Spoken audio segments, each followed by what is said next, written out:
Coming up on this episode of the Dad Hat Shenanigans podcast. Little did I know that my son, as the MC, called Wild Steve up to do a belly flop. And, I'm not a big guy, and I was not prepared for that. And I have two fake hips, and my other kids were there, pushing me. And so I had to get on a diving platform, and everybody's yelling like, Wild Steve. One day I showed up at my house. My grandparents had taken I have a twin sister and my brother on a vacation, allegedly a weekend. And when we came back, there was a man in the driveway of our house with his 4 kids. And my mother said, "This is my new husband, and this is your father now." I wasn't allowed to walk in the front door. I wasn't allowed to sit on the furniture. I wasn't allowed to go in many of the rooms of the house that I had been in before. Never ate a meal with my parents. Not a single meal. We were not even allowed in the kitchen when they were eating. And people have said, "Well, did you cry? Weren't you upset?" Like therapists, weren't you all like, it must have meant something emotionally. And I said, you know what? It didn't mean anything, even though it does mean a lot, because there's my biological father splayed out in front of me, very near death. And it means a lot more now that I look back and I found out the truth of what happened. Steven, what's your best dad joke? My best dad joke. Why do dads feel the need to tell bad jokes?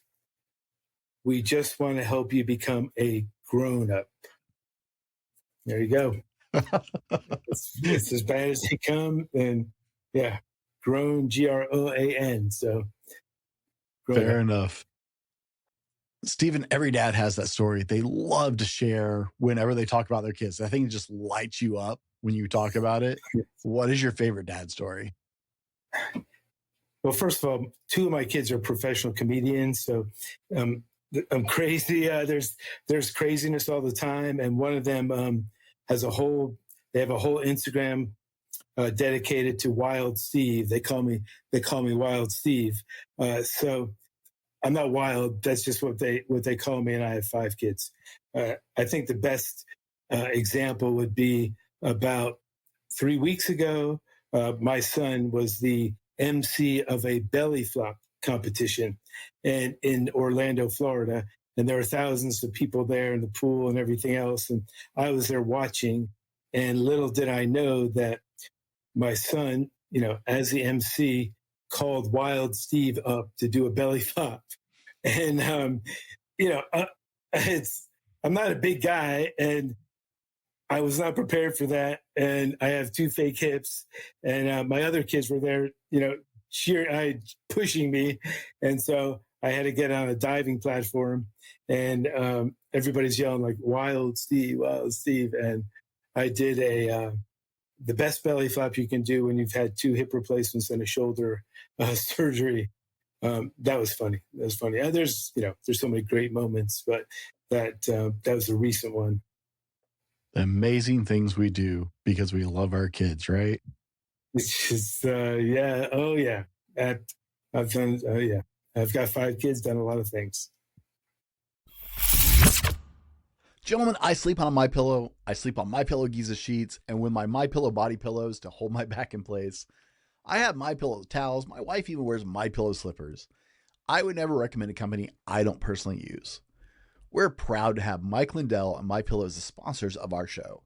You can go to MyPillow.com and use promo code TFM, super complicated, that's my parent company, The Fallible Man, code TFM for up to 80% off your order and free shipping on orders over $75 for our listeners.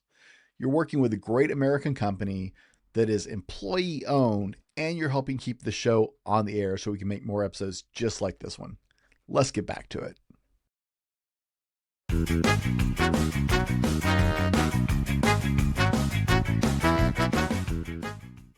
Welcome to the Dad Hat Shenanigans podcast, the unfiltered truth of being a dad. Real dads, real stories, unfiltered, candid conversations on fatherhood.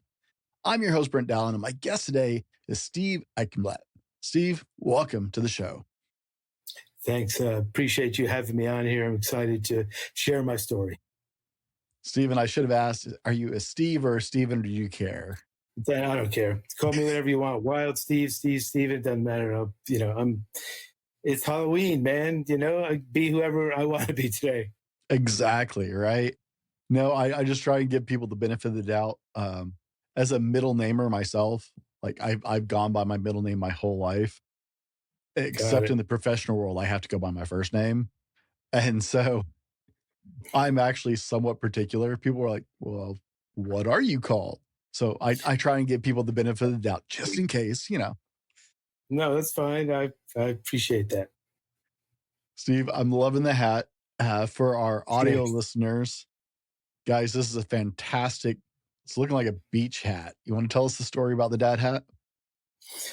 Well, I got multiple hats on actually. I've got a Tampa Bay Buccaneers hat that's on my head, and then I've got this. It's kind of a fishing hat, and that's I'm a huge fisherman. And one of the things I learned over the years, especially being a divorced father, I love taking my kids in nature and in the outdoors, and I love to take them fishing because it's a great way to connect with them.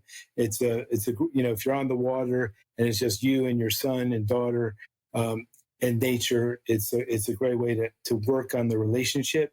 So this hat reminds me of all the great times I've had with my kids and the joy in their faces when I see them, catch a big fish or just even if we have a lousy day, just being able to laugh and be with them. And then underneath it is it's a Tampa Bay Buccaneers hat, Tampa Bay Buccaneers, which probably around the country, not many people are that interested in the Bucks. But one of my sons was getting married. I have four boys and one girl, and he loves the Buccaneers, loves them. So we went last year before his wedding we all went to a Bucks game, and he forced me to wear this Tampa Bay Bucks hat. So it makes me feel good because he gave it to me, and also because it reminds me of a time when all of us were together. I love it. You, dude, above and beyond, two different hats, perfectly illustrating the fact that we wear many hats as dads. So I've got more hats downstairs, but I had to move. So one's a University of Alabama hat because my son went to University of Alabama, and another one is from the Mangy Moose in Jackson Hole, Wyoming, and I've that's been just there. another story. Have you? Okay, yeah. Man, I wish I had the hats downstairs, but I went to high school in Wyoming, so. Oh, okay, great. Right, great. Well, it's a very cool hat, but it's all about connections with my kids, and they all have very symbolic meaning to me.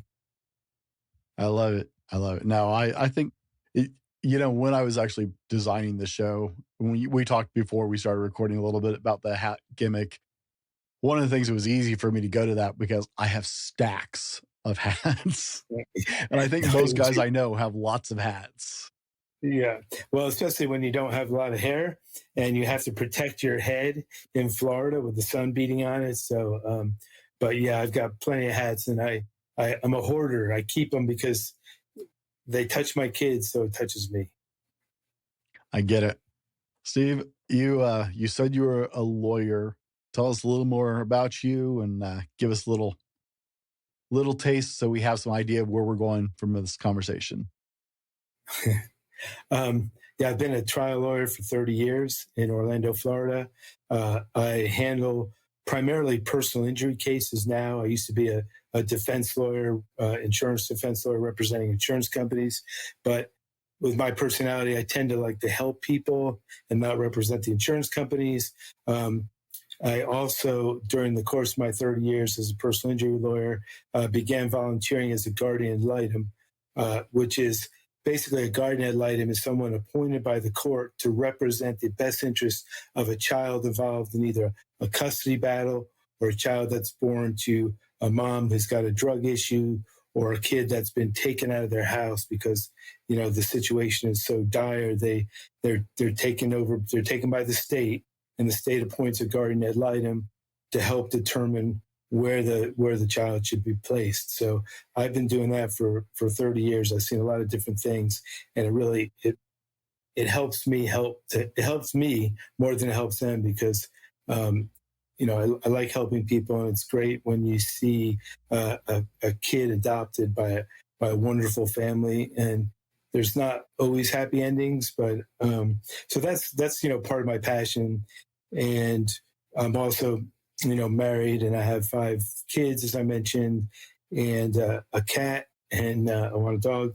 I'm an outdoorsman. It's so that's kind of a little bit. I'm pretty insane, so I'll try to keep it. I'll stay within the boundaries. Oh, I'm not real worried about that here. I love the outdoors down in Florida. I lived in Florida for a short time and grew very fond of it. It definitely could have been. I was up in the Panhandle though, so Sure, I've been down in Orlando, but I was up in the Panhandle. Kind of loved it. Panhandle's nice. Yeah, Panhandle's really really nice. Great fishing up there, and not quite as intense as Orlando. Orlando has become really really intense, and aside from the Disney zone, which I don't go to, but population's growing here. Oh yeah, yeah. No, I think there was something likable about anybody. I was stationed in the Panhandle, so Oh, we yeah, had right. a white sand beach and crystal blue water on the base. Like I could finish my day and just walk across, and Oh, it's not a man. bad way to end the hard day. No, Pensacola Beach that's the man. It's beautiful up there, and I have spent a decent amount of time there, and in Destin, and some of the other places up Yeah. there, and it's yeah, it's beautiful up there. I was stationed in Fort Walton, so I was right in the Were you? middle of all the goodness. Oh yeah. Oh, Fort Walton. I went to Florida State undergrad, and we would take many trips to Panama City, Fort Walton, Destin, all those places. Oh yeah. Yeah, it's great. We had a lot of people in our fraternity, because the thing about Fort Walton, and for your listeners, because it's in the Panhandle, it's the personalities in the Panhandle are a lot different than what you're going to get in South Florida. It's kind of more, they call it the Redneck Riviera. It's about right. Like, yeah, it's an extension of Alabama, but man, it's beautiful up there. Oh yeah, but it was spring break central all year round, from Panama City, all the way to Pensacola. Like being a young military guy stationed there. Yeah, it was fantastic. Yeah, it's a fantastic place to be stationed in your early 20s. So, no, absolutely, no, it's beautiful there. Yeah, I'm sure you had fun. Steven, what is your favorite part about being a dad?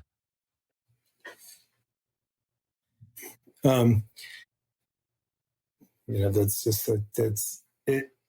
When you're a dad, like, your heart is connected to their heart.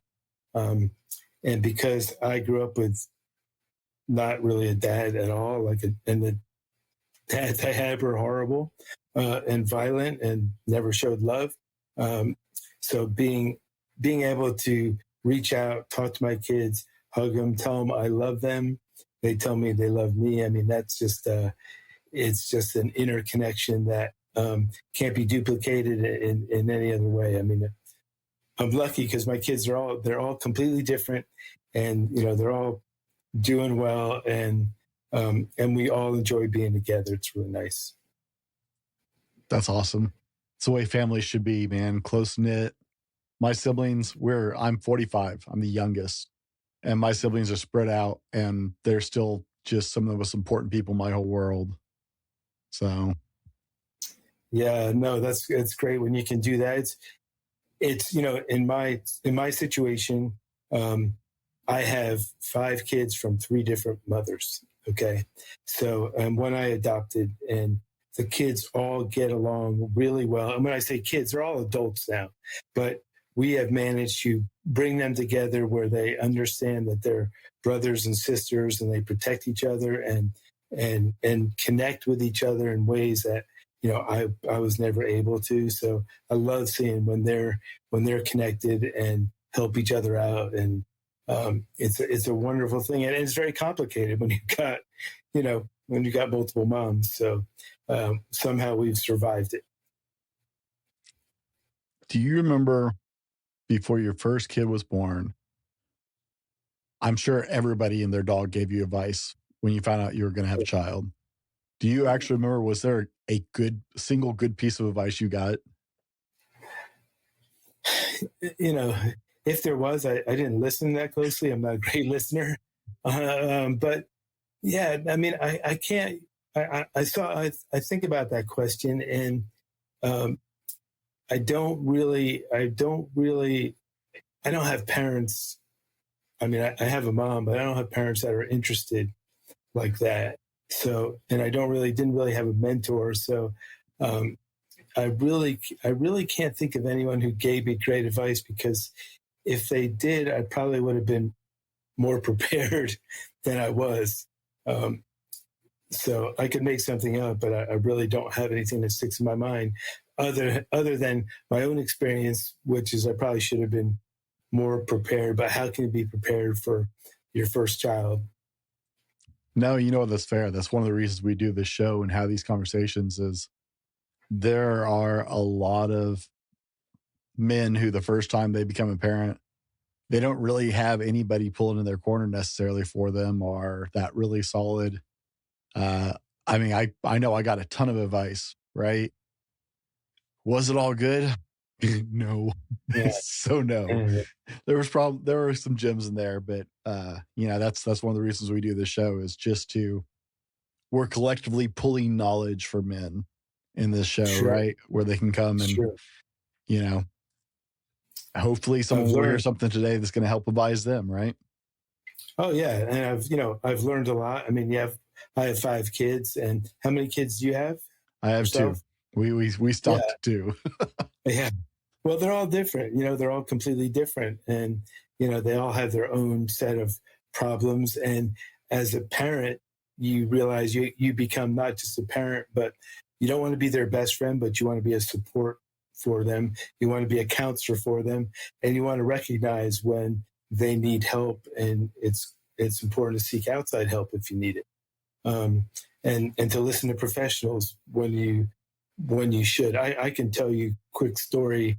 Um, my oldest son, he's in his 30s now, and he's an incredible kid, but he had serious ADHD, off the charts, not just kind of one of those minimal things, and it was really hard to figure out how to manage him, and we were against you never want to put your kid on Ritalin or whatever medication it was.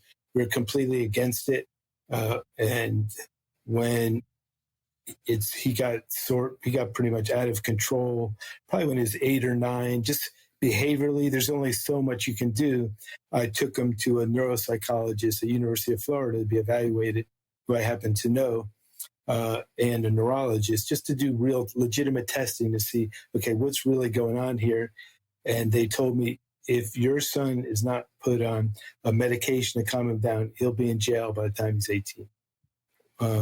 That was hard to hear, but it definitely helped, because he's not in jail and he's never had any criminal issues. I mean, he's still a wild man, but that wildness turned into something very positive, because he wound up being a comedian, having his own show on ESPN, a lot of other things. But he's still that kid. So it's important to seek advice and to listen. I love it. Guys, we're going to drop some wisdom on this one, so be sure and listen close. Put everything else aside and just tune in. Steven, where do you want to go today on the show? What do you want to talk about? Yeah, no, I want to talk about the importance of being a dad, because this is a dad show, and also talk about my own upbringing. And of course, I just wrote a memoir that's out there in the market, and I want to share that with your audience. And I have discovered, since I wrote the memoir, which I released on Father's Day, by the way, I've gotten messages. I'm not going to read them, but I've got messages from people that it blows my mind, because I shared things that no one knew about me. Plus, a lot of people, especially men, who are afraid to be vulnerable or afraid to talk about weakness or afraid to be. And it's not weakness; it's just we're men and we're dads. But I've gotten messages from people I never expected to hear from ever, and so that's something. Of course, I want to talk about that, and then going forward, some recommendations about being a dad, and And, listen, man, I came from shit. Excuse my language. I hope You're okay. And we'll talk about that a little bit. It's really important to spend time with your kids. Well, let's not beat around the bush anymore. Give us a little background, because it does not sound like you grew up in the greatest area or place, I should say, with your parents. Sure. I did. This is my memoir. I'm going to put it on camera. It's called Pretend They Are Dead. And on that cover, I don't know if you could see it, is my biological father, who left me, abandoned me when I was 8 years old, took off and never came back. And my mother remarried somebody without telling me. And one day I showed up at my house. My grandparents had taken I have a twin sister and my brother on a vacation, allegedly a weekend. And when we came back, there was a man in the driveway of our house with his 4 kids. And my mother said, "This is my new husband, and this is your father now." And just like that, just absolutely like that, never told. And, so my life changed in an instant. This is a man who imposed rules on us from day one, treated us like animals.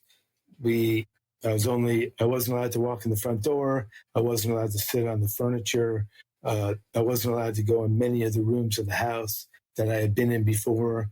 And I was handed a new brother who happened to have his own set of issues, and new sisters. So there wound up being 9 of us in a house that, used to be just 3 of us. And chaos ensued.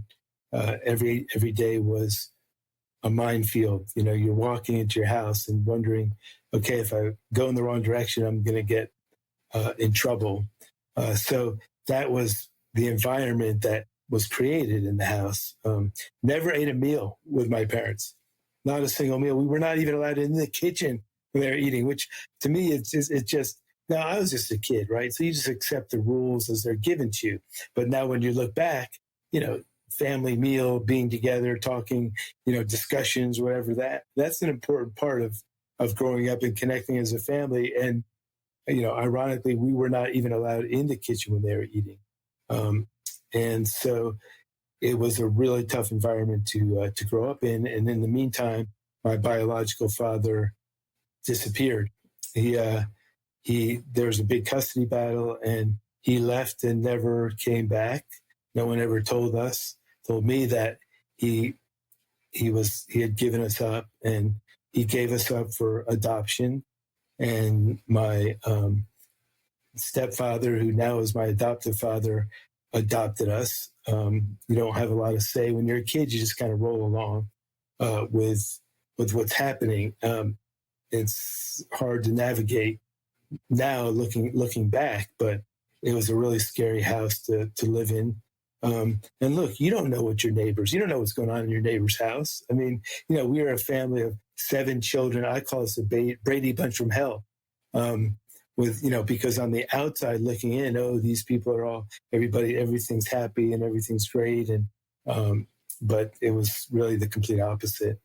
And so growing up in that household, I learned how to be independent, learned how to protect myself from a very early age.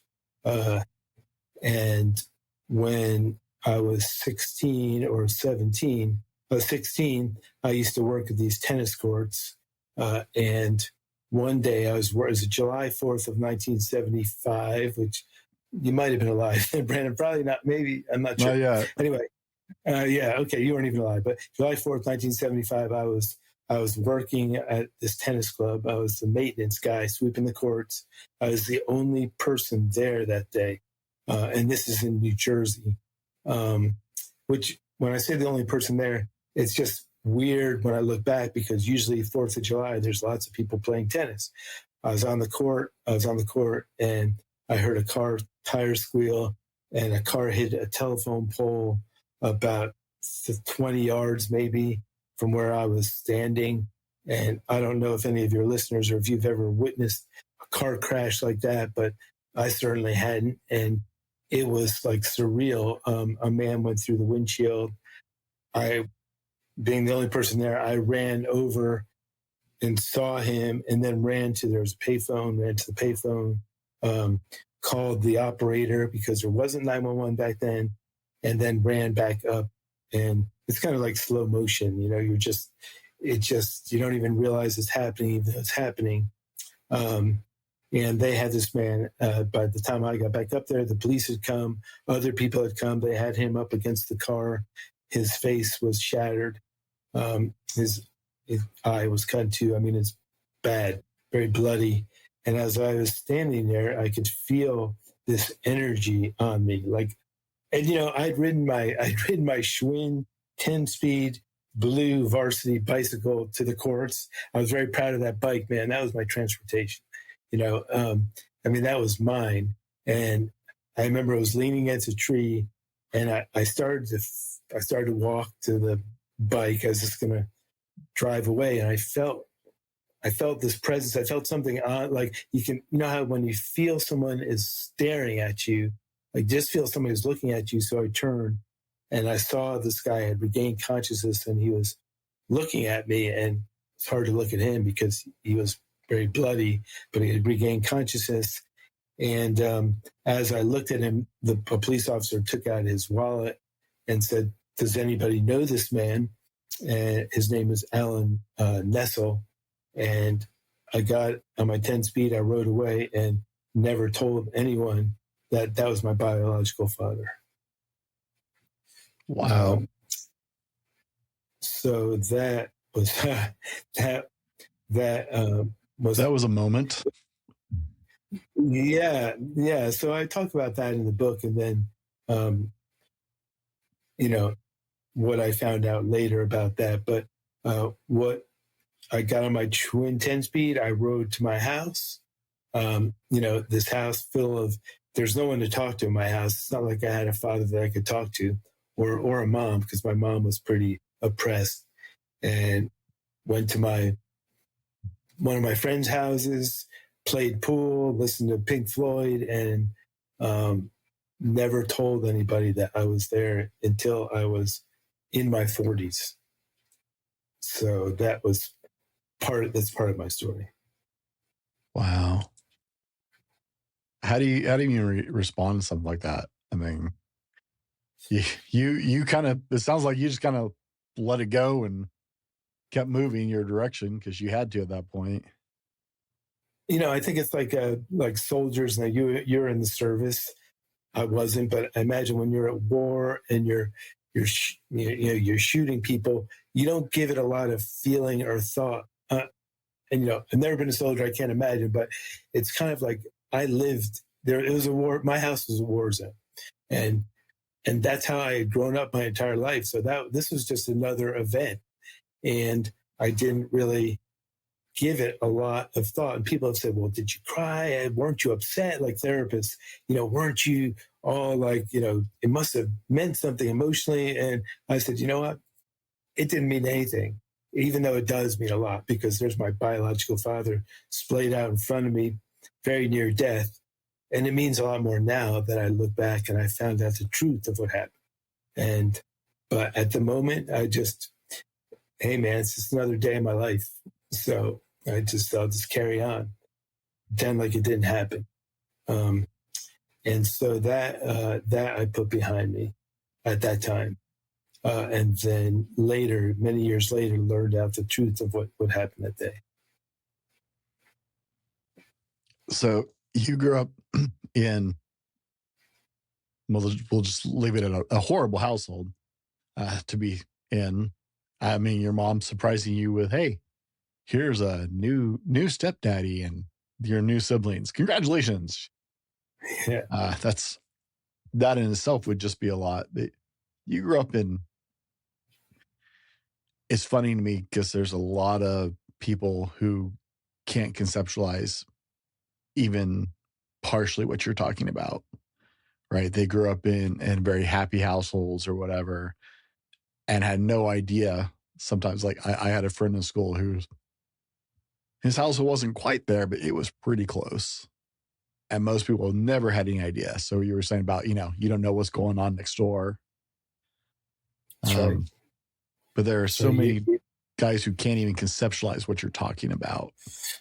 Well, the thing about it too is because I grew up with that my whole life is I learned how to compartmentalize things, and that was my norm, So maybe next door you got these happy families or whatever's going on, but they're somewhat functional, or Christmas trees or presents, whatever. But my norm was something else. It was I wasn't born into this massive billionaire family where you're given everything. It was a different situation, and so it was normal to me to never eat a meal with my parents, or to not being able to sit on the furniture, or I had to walk in the back door. Plus, if I violated the rules, there was physical consequences to pay. So, but that's what I was used to. And that affects you later on, when you're in your own relationships, because it was hard for me to learn how to be a good husband, not from let me make this clear. I'm not a drinker and I never messed around or whatever, but intimacy, understanding what it meant to love somebody, to hug somebody became a problem. I was going to ask, how do you go from that foundation to I have 5 kids with a blended family and I love them and I love being a father, right? How do you take such a huge pivot? That's a great question. I think what it just at some point in time, and I can tell you exactly when, I realized that nobody was going to help me.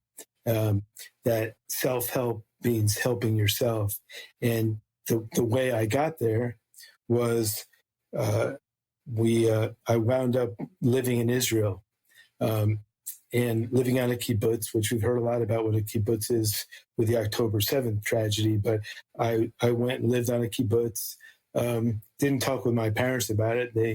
I just went, left, and because I could go, I didn't have to. It wasn't expensive, and I grew up in a Jewish household, and so you could go to Israel for pretty cheap, and they would take you in. So I wound up on a kibbutz. Before I went to the kibbutz, my family, when I was a senior in high school, they dragged me to Florida. I'd lived in New Jersey my whole life. Then my senior year of high school, they took me to Florida against my will and put me in school there, which I should have flunked out because I stopped going to class, but they passed me. So I graduated from high school. I graduated from high school with a 2.1 GPA. But I was a good test taker. I loved to read. Books saved me in a lot of ways. I just didn't care. And, wound up, just kind of floating in the universe without having any kind of direction. And so went to Florida State for a couple years and stopped going to classes. I went to work for the Seminole Miccosukee Indian tribes, believe it or not, because I wanted to help people. I wanted to help other people. And then the school disinvited me. I got kicked out for academics at that time, and which is no surprise. And I didn't really care about it. And went to Israel. And while I was in Israel, which was an incredible experience, because I am a hard worker, physical labor and everything else. And I was on a kibbutz where you picked fruit, drove a tractor 6 days a week, met some incredible people, but they also had a library. And I started reading a lot of self-help books and just realized, if I wanted to get anywhere in life, no one was going to give me anything. I needed to do it myself. And I picked myself back up, got myself readmitted to school, decided I want to help people. And that's when I decided to become a lawyer and kind of turn things around. So you went from a 2.1 and you still managed to get back in school, which is impressive because Yeah. Well, I'm a smart guy. It's just when you don't try and you don't go to class, you're not going to do too well. But yeah, I mean, I look at the 2.1 is impressive because I am a smart person and I test really well, but I just did not care. And then getting myself back in school, I had to take some classes to get readmitted to college, which I was able to do. And then while I was in school, back in school, I became a leader, and I was in a fraternity. I was involved in a lot of organizations that helped me learn what it meant to be with people who cared about you. yeah, we're back to college, but how do we get back to I'm going to be a good dad, actually? Yeah. So back then, in college, of course, you're not thinking about being a dad. But once I went to law school, and I met somebody that I fell in love with, and thought, okay, this is now that I'm going to be a lawyer. White picket fence, 3 kids, all that. That's the next step. I want to be a dad, and I want to treat my kids a lot different than I was treated. And so once we got married, we decided to have kids, and I had 3 kids, pretty with my first wife, actually, and I spent all my time with my kids and probably not enough time with my wife, which is probably not fair to her. But I was the dad who coached Little League, coached soccer, just made sure, because of where I came from, that my kids always knew I was there to support them and be with them.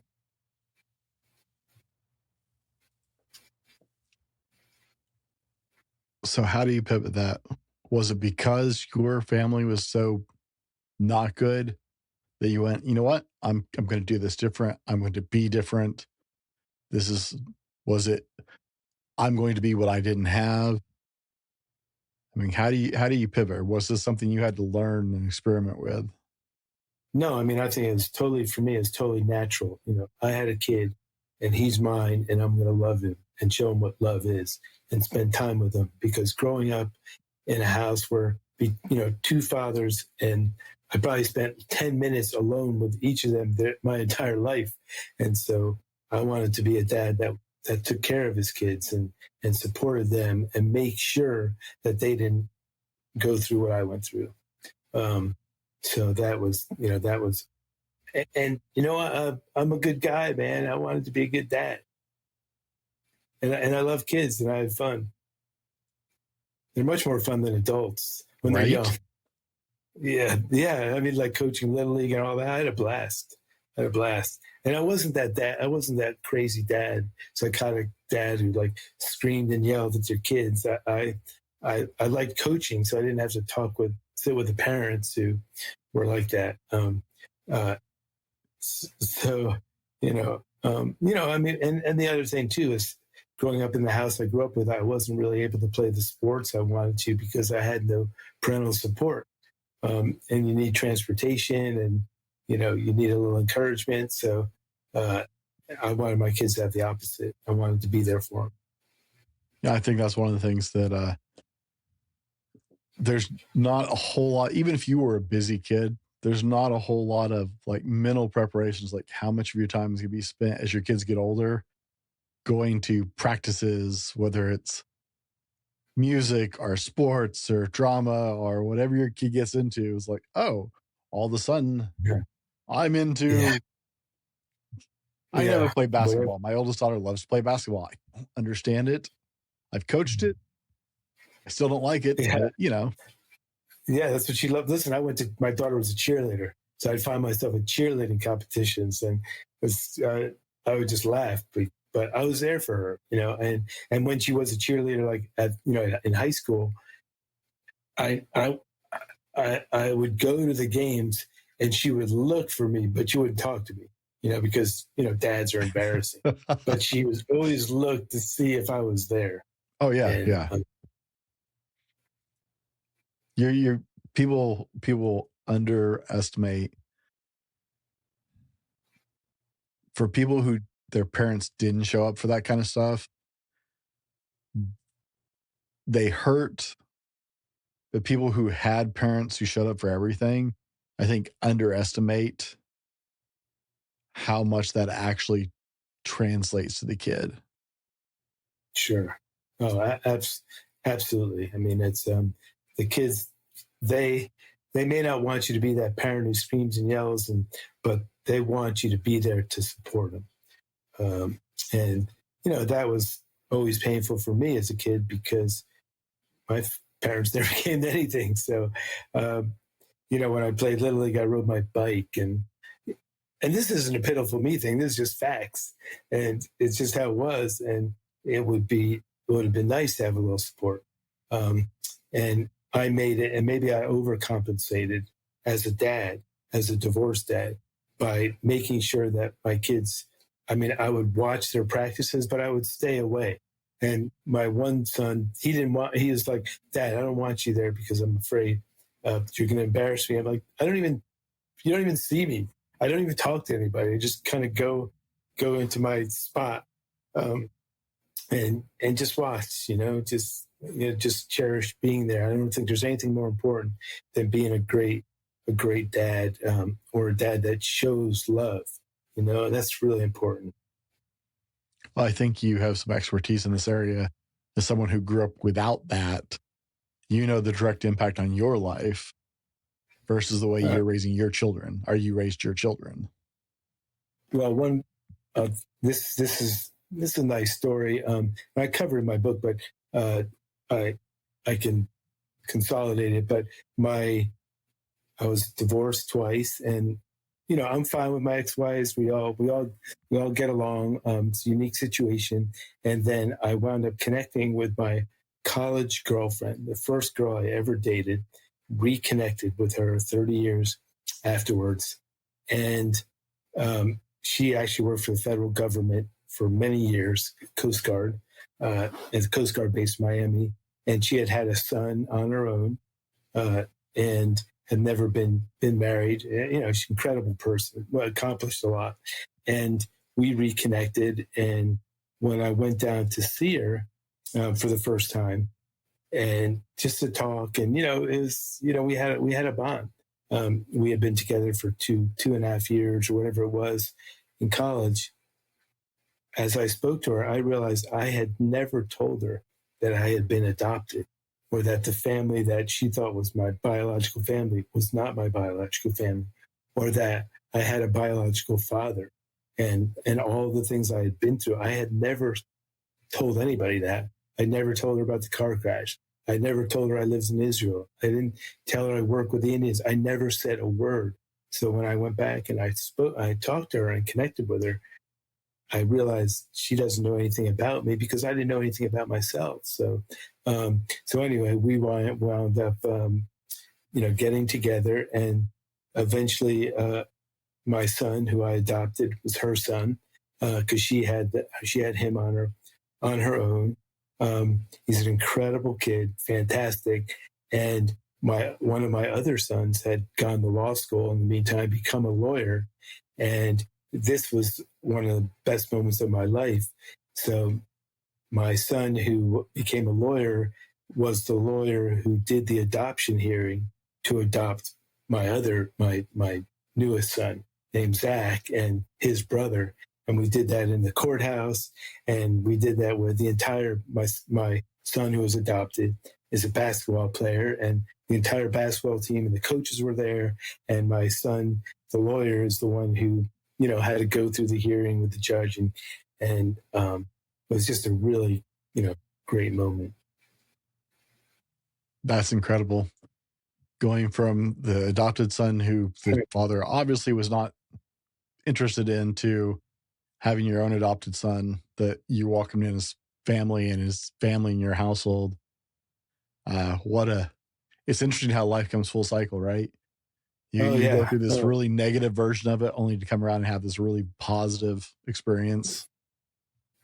And I recognize how meaningful and how important that is too. and having one son be the lawyer that, doing an adoption for his own brother. And, it was just a really, it was just a cool thing. Steve, where's the best place for people? You've shared part of your story with this, and obviously there's a lot more. Where's the best place for people to connect with you, to find out more about your book? Sure. I have the name of the book is Pretend They Were Dead. Showed you the cover. This, I'm going to tell you that the reason this title is called Pretend They Were Dead is when my biological father passed away, I had reconnected with him years before he died, and that's a different story. We won't go into it, but it's written in the book about reconnecting with him. He had survived the car crash, but didn't really survive. He was a mess, in bad shape. But he was also, I found out he was a writer, and he wrote magazine articles and books and journals and thousands of pages of writing that he left behind. And one of the things that he left behind was a story about the last night he spent with us. And it had been published. I didn't know this. It had been published in the mid-1970s, the story of his last night with his kids. And in it, he said that he had gone to a psychiatrist, and the psychiatrist had said, the best thing you can do is just pretend they're dead. So he lived in the same town. He worked in the same town within miles of where we were, and pretended that we did not exist. That was his coping mechanism. And I learned it really destroyed his life and certainly affected ours. But that's the name of my book, Pretend They Are Dead. It's on Amazon. My website is www.stevenscotteichenblatt.com. My law firm, www.floridalawonline.com. I can be found. You can track me down. But, if anybody has any questions or problems or issues and wants to talk, man, I'm here. Guys, we'll have all of Steven's links down in the show notes, description, wherever you're joining us for this episode, to make sure that you can follow up with him, that you can dig into his story. It's got to be an interesting book. Man, I'm rolling in my head with that psychiatrist telling him, like, just pretend they're dead. As a father, I can't even imagine those words coming out of someone's mouth. Well, and acting on them. I mean, I lived within 2 miles of where he lived and worked. And years later, when I was 20, I got the courage to knock on his door and confront him. And that's in the book. Steven, what is the most important thing you want someone to take away from our conversation today? I think, as I started out by saying, let your kids know you love them, let you know you're there for them. And even if you're having a disagreement with them, or for those people out there that are estranged from their kids for whatever reason, or from their parents, just reach out and connect on some level. It's not every relationship is perfect. It's we're all different, but just let them know that you're there for them. Guys, thanks for joining us today on the Dad Hat Shenanigans podcast, a community of dads just navigating life's challenges together. The goods, the bads, the ups, the downs, everything that comes with being a dad. Until next time, laugh, learn, and live the dad life.